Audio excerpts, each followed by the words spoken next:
अतः घर से निकलने के बाद मैं 20 किलोमीटर लगभग पैदल चल चुका हूँ। और 20 किलोमीटर पैदल चलने के बाद जब बहुत खूबसूरत नज़ारा दिखाई देना तो मुझे लगता है उसको कैमरे के सामने आपको कैप्चर करना चाहिए और आपको दिखाना चाहिए, क्योंकि मेरी यात्रा का जो मेन मकसद है वो तो लोगों के साथ में ट्रैवल करना, लोगों के साथ में एक्सप्लोर करना और नेचर को बचाना।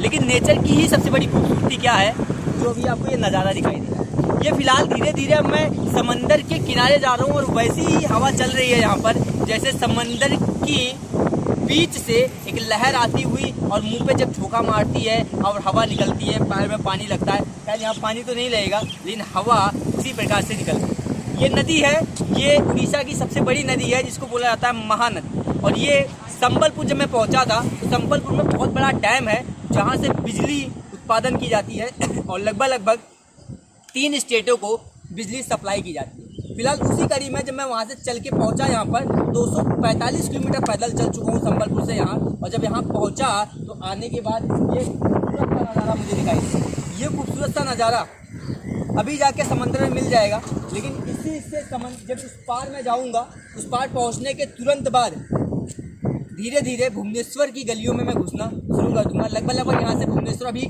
25 किलोमीटर बचा हुआ है और मेरी जो यात्रा होगी भुवनेश्वर पहुंचने के बाद वो 3400 किलोमीटर पूरी हो जाएगी। आज फिलहाल मैं आते हुए मुझे 3 चीज़ें मिली। एक, जो मैं पहली बार मैंने जीवन में बादाम काजू का पेड़ देखा, उसके साथ कुछ नेचर्स को बहुत करीब से एक्सप्लोर किया।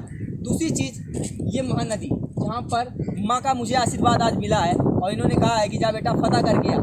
और आप सबका इस वीडियो पे और इस नदी के ऊपर आपके पास अगर कोई भी ऐसे कोई डाटाज हैं जो मुझे नहीं पता तो मैं चाहता हूँ उसको कमेंट बॉक्स में बताइएगा। यहाँ के कुछ स्थानीय लोगों के साथ मैंने बातचीत करी तो इतना ही पता चला कि ये संबलपुर से होते हुए आई हुई है और ये बहुत लंबी है। लेकिन अभी जब मैं आ रहा था तो मुझे एक भैया मिले थे और उनसे मिलने के बाद बहुत दुख हुआ। उन्होंने कहा कि भैया जब आप पहुँचेंगे महानदी पहुँचने के बाद आपको कुछ नदी दिखाई देगी, लेकिन ये 10 साल पहले अगर आप बैक जाके देखेंगे ना तो ये नदी बहुत तेज़ी से बहती थी।